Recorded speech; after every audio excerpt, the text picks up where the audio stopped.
Welcome to episode number 24 of the Dark Horde podcast. I gotta laugh because I try to do this like really serious, kind of like scary like I'm going to present something that's going to scare the bejesus out of you. And I can never do it. It's just not me. You know, I try so hard for you guys to be scary, to be paranormal, to be abnormal, I guess. I don't know. But this is number 24, and we've got something from down under, cryptids. I've been getting a request from a certain somebody to talk about cryptids, you know.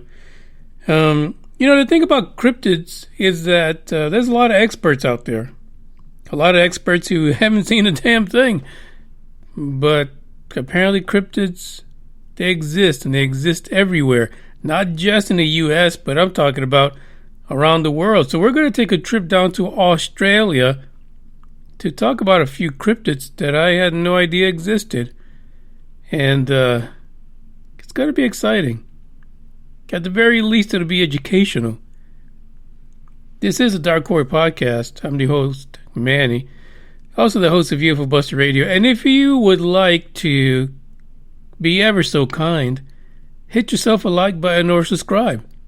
Pass it on to your friends. Let them know what you came across. And if you feel real, brave, then tell them that you listen yourself. Get the word out. That way, other folks are not afraid of coming on here and sharing their cryptid knowledge. Share it with you. Share it with us. We got some few folks who are live. And for those of you who don't know, the podcast does happen live on Spreaker.com. And we've got what I have come to know as the Asgardians. They're here right now in the live chat. We got Green Man. We got Pucky. We got Dre. Dre's one that likes to do the cryptid thing. Me, I don't know. Cryptids are a mystery, but fuck, everything is a mystery these days, isn't it? Like, where the hell did COVID-19 come from? Wuhan. Who's going to win the race this year for president? Not going to give a name, but I'm not. Aliens, the universe. What goes bump in the night? What gets you scared? Why do these things happen? What the fuck's a poltergeist? For Pete's sake. That really is what I've been watching as of late. Poltergeist videos. Holy shit. If there's a time that you should shit your pants, it would be during a poltergeist incident. There's one that was posted on Instagram, no less, out of South America. Okay, when I tell you, it was the damn craziest video I've ever seen. And this one lady was in her house, in her kitchen, and the shit just starts going bananas. Stuff is being thrown. She gets tugged on.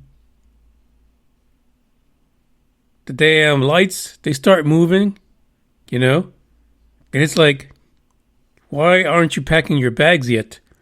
Why, you should be, get the hell out of here. You should be gone. Gone, gone. There's no one in your house but you. Not a single person. That means it's time to move out. Get out. Don't wait. You're crazy if you do. But I have yet to have one of those experiences, so you just never know how you're going to react when you're in a haunting or a poltergeist situation where shit's getting thrown at you, or you're being tugged on, or much worse, scratched, bitten, slapped on the fanny. You just don't know. We got 3 cryptids we're going to talk about. One of them really is a really short story. We'll leave that one for last. But these other ones, you guys, I know you want to know about them. because someone took the time to actually write about him. So I'm going to share that with you. So check out this track and then we'll get started.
Dead man walking.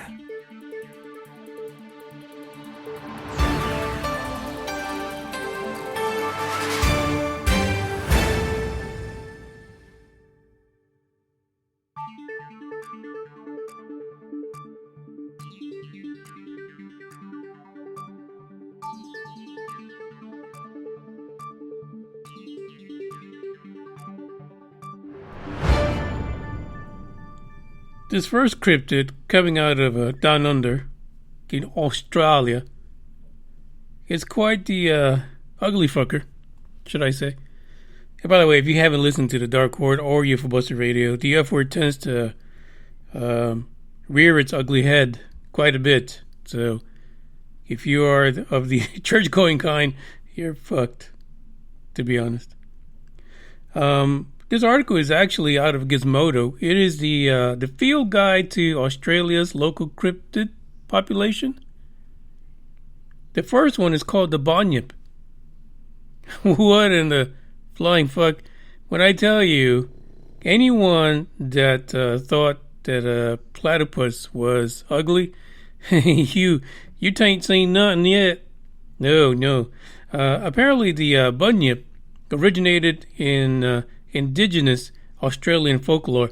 And I'm just going to say this. The first two is all about the Aborigine and their Dreamtime stories. So whatever they were telling their kids, it was, when I'm talking about scared straight, they were not screwing around. They wanted these kids straight as an arrow or a spear, whichever it is. The Bunyip, it's some kind of a water spirit. And it infested lakes and rivers and, other places that were commonly known as bodies of water in Australia.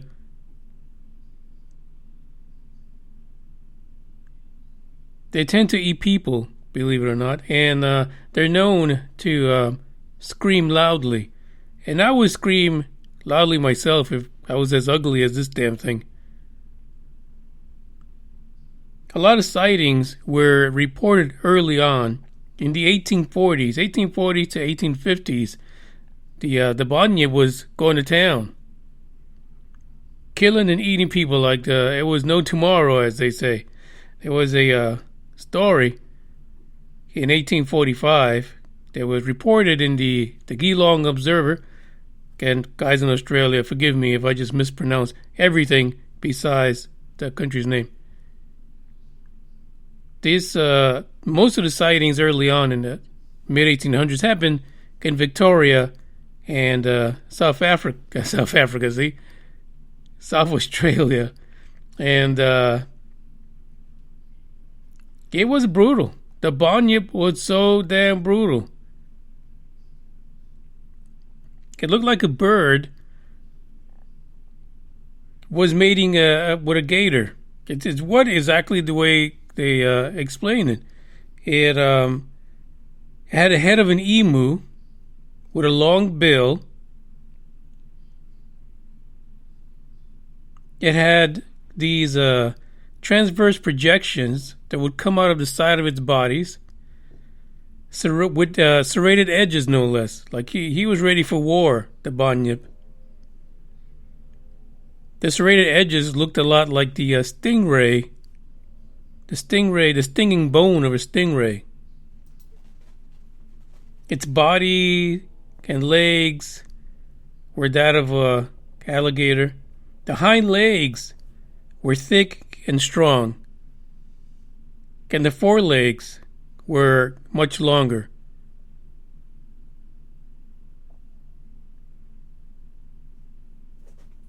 Legend has it that it was extremely strong, and it liked to eat people quite a lot. Like these Aborigine kids, I mean, fuck, I don't think they ever left their house at night.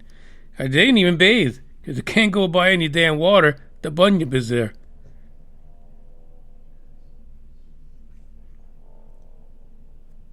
The interesting thing about the Bunyip is that there's a lot of stories.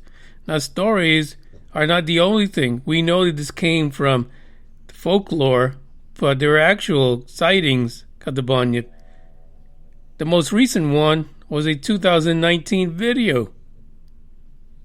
A video that was presented to Mysterious Universe.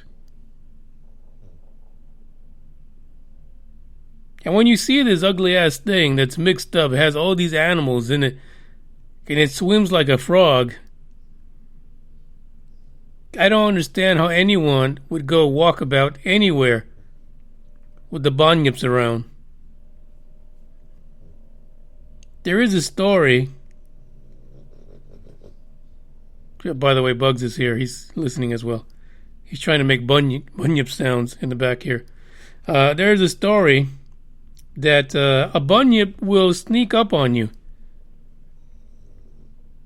if you enter its dwelling area. So if you're going around, you're at the edge of the water, you decide to take a dip somewhere, and the bunyip just happens to be like, hey, mate, what the hell are you doing here?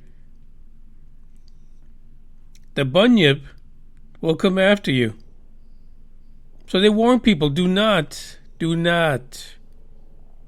go out to waterways in Australia, especially at night, because that's when the bunyip is most active. That's when he goes out and starts looking for people, little Aborigine kids. They'll sneak up on you. They'll come up from behind, and they will damn well eat you. Fascinating thing about the stories is that the bunyips apparently prefer women over men.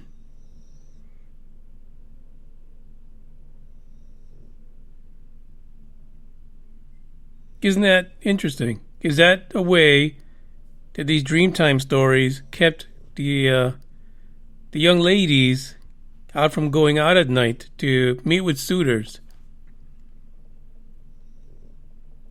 Now, there have been stories of people seeing bunyips, like you say, the 2019 video.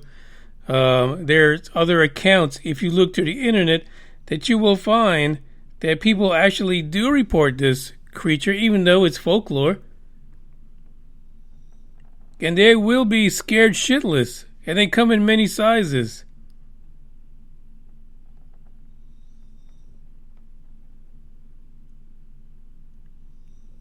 The bunyip is nothing to screw with. It's almost like a beefed up chupacabra in a way. Except if you got 2 arms and 2 legs, you're fucked basically because you're gonna die.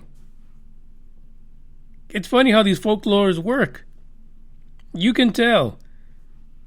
The people in Australia were not screwing around. The indigenous people were going to start some shit.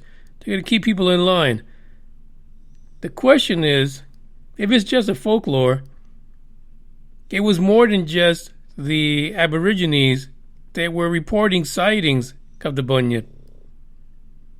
So is it a real thing? Here's the thing about cryptids. They're scary as hell. There's some ugly ass cryptids out there. And they put the fear of something in you. Something unexplained. Something evil with malicious intent. And something that looks as ugly as a bunyip, it's got to be out there to kick some ass. Not something friendly. Not something you keep at home. There's an article from the Gizmodo and it's linked in the description if you want to check it out. It does lead to other links regarding the bunyip. But whatever you do, for the love of God. I mean, it's bad enough that Australia has these freaking flying great white sharks, but they got bunyips too. Which one's worse? Which one is truly worse? It's a toss-up.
The next one is familiar to everyone. It might have a different name, but for the love of Pete, this fucking Bigfoot, it gets around.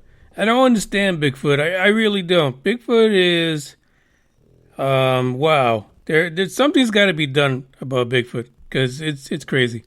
In Australia, the folklore from the Indigenous Pope.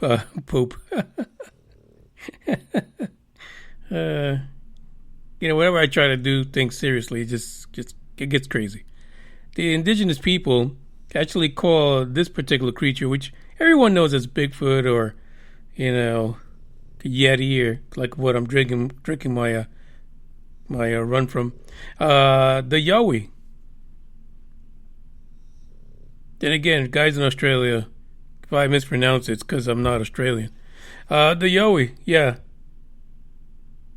As recent as July of this year, people on the Gold Coast of Australia, have been reporting sightings. So this is not, unfortunately, it's not like our last story, which is coming in a bit.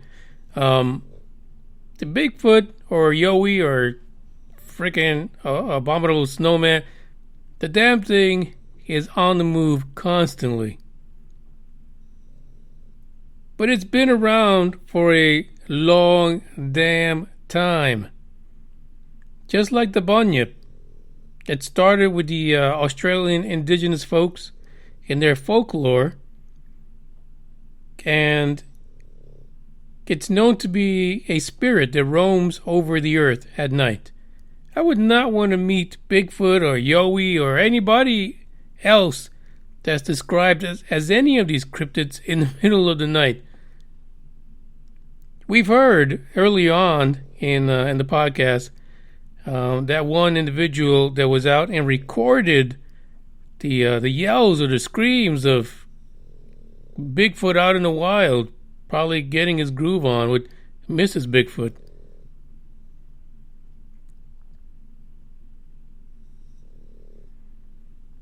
Commonly, the sightings of this version of Bigfoot happens on the east coast of Australia. The sightings, again, in the 1800s, were completely off the charts. But they still continue today quite frequently. And there are many prominent incidents of this. There's a guy down in Australia, down under. His name is David Taylor. He's an Australian Yowie hunter, Yowie lover. The funny thing about David Taylor, he has hundreds of sightings. What is it? He's brokered a deal? I don't get it. He's got pictures of humongous ass footprints. He's actually he talks about his first encounter. Like it's a natural high, like the high he's trying to get back to.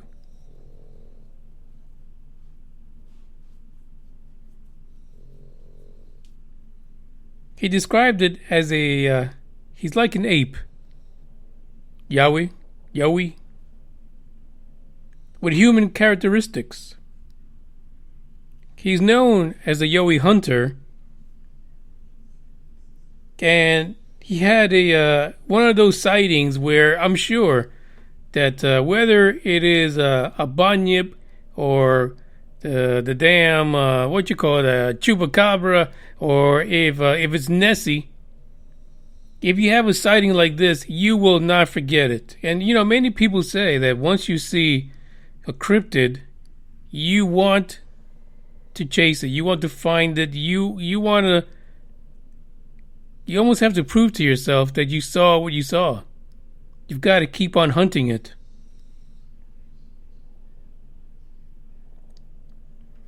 Mr. Taylor says he's seen plenty of Yowies all over Queensland, in the deep bushland. Sounds like a porno. He says he's got evidence. There is evidence, and he would gladly show it to anyone that's interested in knowing the truth. He's 50 years old, and he's been collecting evidence of the Yowies for over 12 years in Queensland.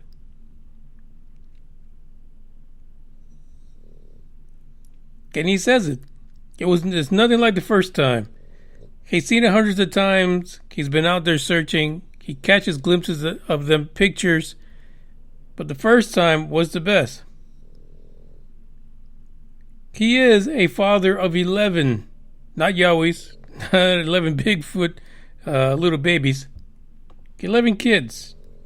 And one day he was on a bike ride with one of his ex-baby mamas, as we say here in the States. And they were in the deep bushland. And all of a sudden, they felt like something was close to them. Something was watching them. He says something made him look to the left, but he didn't see anything. He didn't hear anything. He didn't even smell anything. He just felt like he had to look. He says it was huge. It looked like it took one step and almost covered the width of a vehicle. By the second step, the Yahweh was already off the road and in the bush. By the third step, he was gone. He said the creature was about 100 meters away, for those of you who are into draconian math. And he stood about 7 feet tall. He was a fusion of human and ape-like motions, walking. So he looked like an ape due to the hair, but it had real human characteristics in how it was built, in his behavior.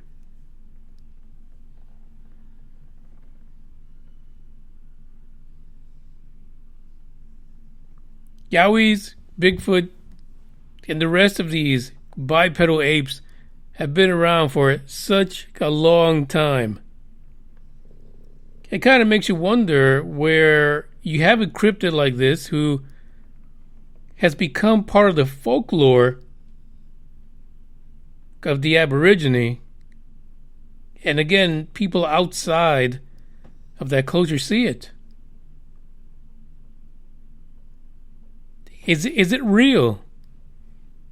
Is this proof that there is something like a Bigfoot or a Yowie or any other one of those? Are they really out there in the woods? And why can't we capture them? Why can't we find them?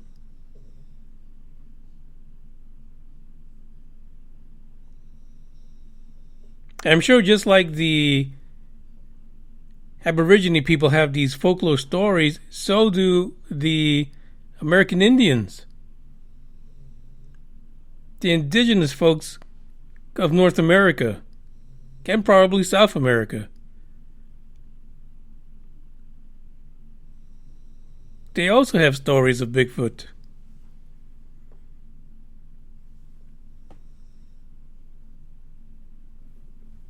Like I said, the last sighting of a Yowie was July 19th, and there will continue to be sightings all around the world. But why is this creature such a mystery? How does it get along?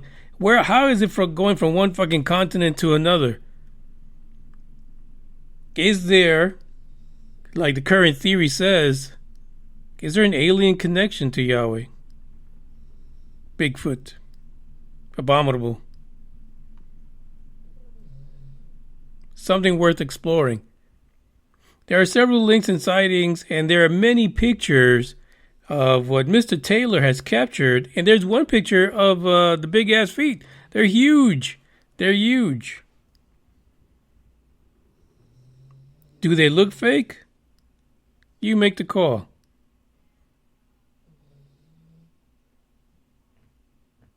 We'll have to see. We'll explore this a little more by popular demand. But we'll see where this story of Bigfoot, Yahweh, and all these other guys, where it lands us. Because I would think by now with technology, we should be able to figure this out. At least this, for the love of Pete. Give me a break.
The one thing I can say about all these stories, especially of cryptids, is that your ass is not safe anywhere.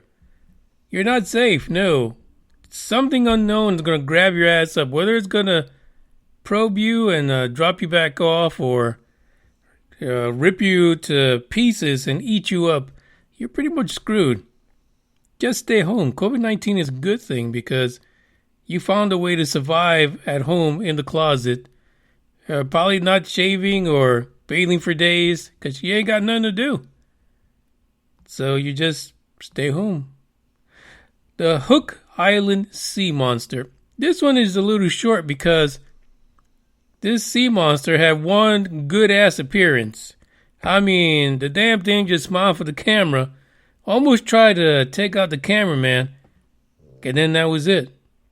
If you look at the image that was used for this particular episode, that you're looking at was a photo that was taken in 1964 by a French dude down in Australia, name of Robert Lesserec. And it's known as the Hook Island sea monster. Queensland's Hook Island, pretty place to visit, right? Nice place to go to. But what if one day you're out there and you're out on a boat and you want to take in some fishing and all of a sudden this thing shows up over 20 meters long. And it looks like a gigantic tadpole. And the one thing about Australian cryptids is like, for the love of God. Well, I can't say it's not just Australia, right? Because Mexico has that chupacabra shit, and that thing is fucking ugly as hell. But a tadpole, an angry ass tadpole, 20 meters long, that's really fucked up. There's nothing in nature that's sacred anymore. The legend is convincing because there's proof. It's kind of like Nessie. Like you feel, in many ways, you feel like maybe there is a Nessie somewhere. I'm sure the thing's fucking died already a few times. And I don't know. Maybe it laid a couple of eggs and there's new Nessies that show up every once in a while. So why can't there be a gigantic ass tadpole? Sarek, according to the story, he was out fishing. He was in Stonehaven Bay with his wife, and they noticed this dark shape in the water. Yeah, that shape that's in the picture you're looking at right now. It turns out that, he's a photographer. So you go fishing, but by trade, you deal with pictures. So you take your camera with you, right? And this is like the 1960s. So this is not no tiny camera. I mean, I'm sure he took out this big-ass fucking camera. Almost turned the damn boat over because it's too damn heavy. But they see this dark shape, and they see the size. And of course, the wife's freaking out, right? Because, in 1960s movies, the wife usually starts screaming like crazy. So she's freaking out. So Sarek decides he's got to figure this out. He's got to protect his lady. Meanwhile, they probably eat a lot of escargot, so this should not be scary to them. They should be happy. Right? This could just be a gigantic snail. They'll eat for years. But he's looking at this, and he decides to try to poke it. So he pokes it. He takes a picture, and he pokes it with a stick. Now, he's got balls. The guy, let's be honest. There's a monster in the water. His wife's upset. And he inflates 1 and 2. Balls of steel. He starts poking at it. And it's weird because are you holding the camera and poking it with a stick? How did he do it? I don't know. But then he gets closer, right? Because he pokes it. Not a whole lot of reaction. He described it as 20 meters long with eyes sitting on the top of his head. Or her head, whatever this thing is. Whatever sex it is. Might be asexual, who knows? So he gets closer to it. Didn't get a reaction. He's looking at it. And then all of a sudden it moves. There goes the fishing trip, right? We just lost a photographer. But it moves, right? And it takes a bite at him. Tries to eat him. The wife recants the story the same. The gigantic tadpole tried to eat her husband. She will never eat frog legs ever again. Neither one of them. They quit frog legs altogether. They both gave their account of the story to the Australia's Everyone magazine back then. The funny thing is that this thing was never seen again. No other reports. This was a picture before you could Photoshop. 1964. There is your image. But then it was gone.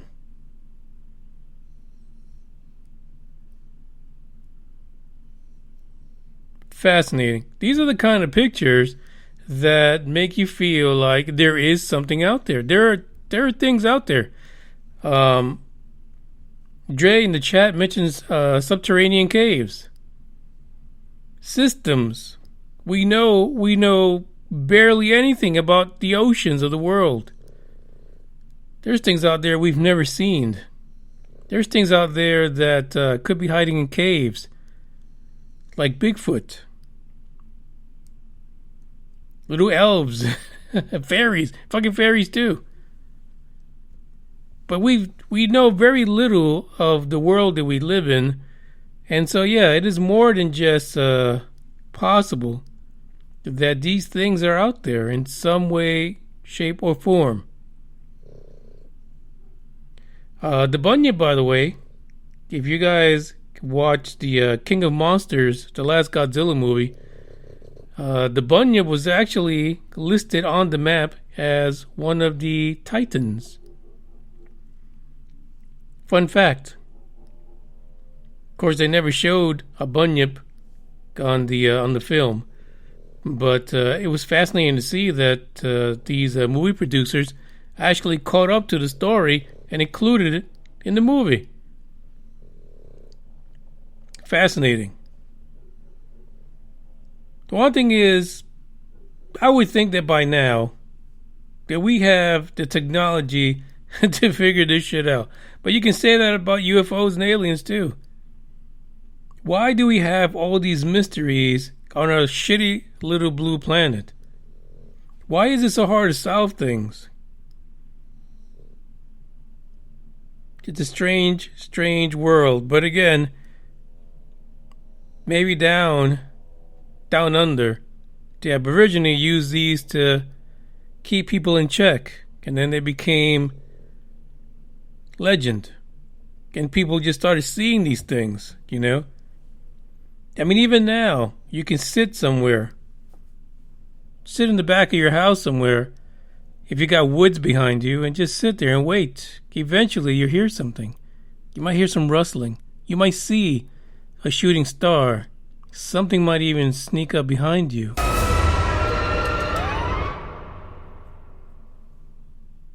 And if you're a female, you're dead. Because a bunyip just ate you.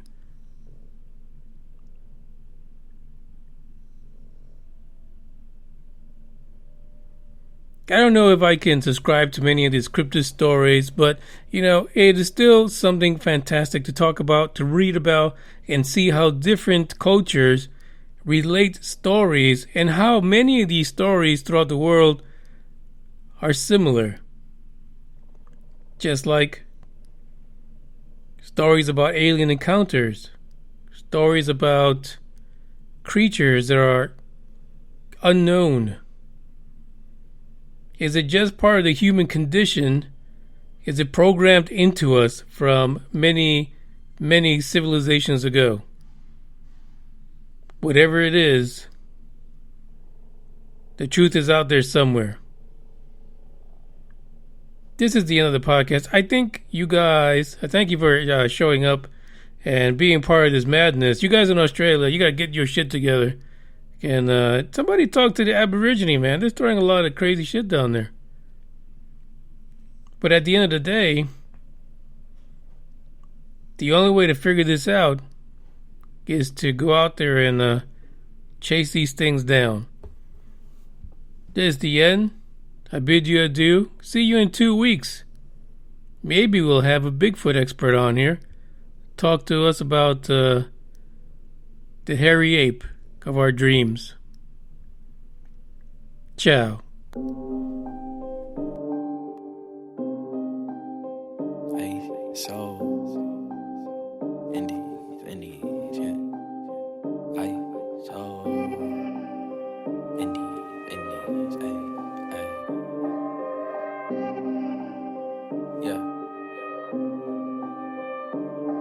Go and try your luck. Test me in again, we let it rain. Please don't start us up. Got that black and white, that yin and yang. Mr. Officer, please don't search us, we don't got a thing. Tell her park it up, then that be poking out them jeans. I've been sparking up, like the fireworks, I keep the flame. Heard you barking up, this the wrong tree, I got the strings. Yeah, I'm charging up, they can't keep up, got them looking drained. Now they walking up, trying to put the face to the name. I pull up and I and I'm swerving. If a try to holler, she gon' curve him. We came from under buzz like a Persian. We been staying in our lane, ain't no merging. Rapping like I'm turban.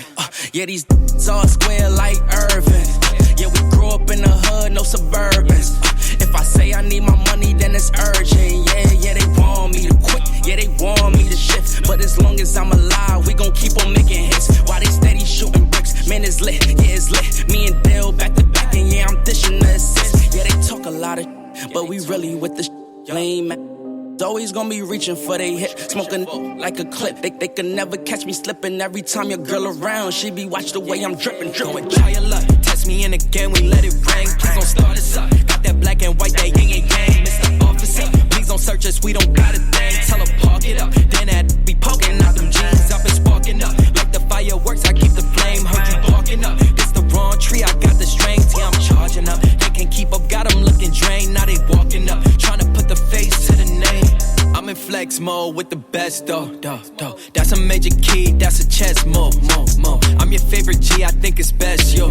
Stop with all the grilling, I'm on jet fuel. Taking off, clear the runway, now they cannot clip my wings. Yeah, they soft, they ain't homie, they ain't even on the scene. Play it smart, they don't know me, they just know what they see. What it costs to get flea, but this style ain't free. This that swag, this that splash, one wrong move, that's do the dash, keep a stash, just in case they tryna flash. Never lag, we don't slack, tell her eyes running back. I don't brag, I'm relaxed, I'm not into all of that, yeah. It's really just the fam and my dogs, I just gotta make a call. I ain't into all that chatting, not at all. Yeah, I put that on the squad, we been out here going hard. We on deck, please don't make 'em. Go and try your luck, test me in again, we let it ring. Please don't start us up.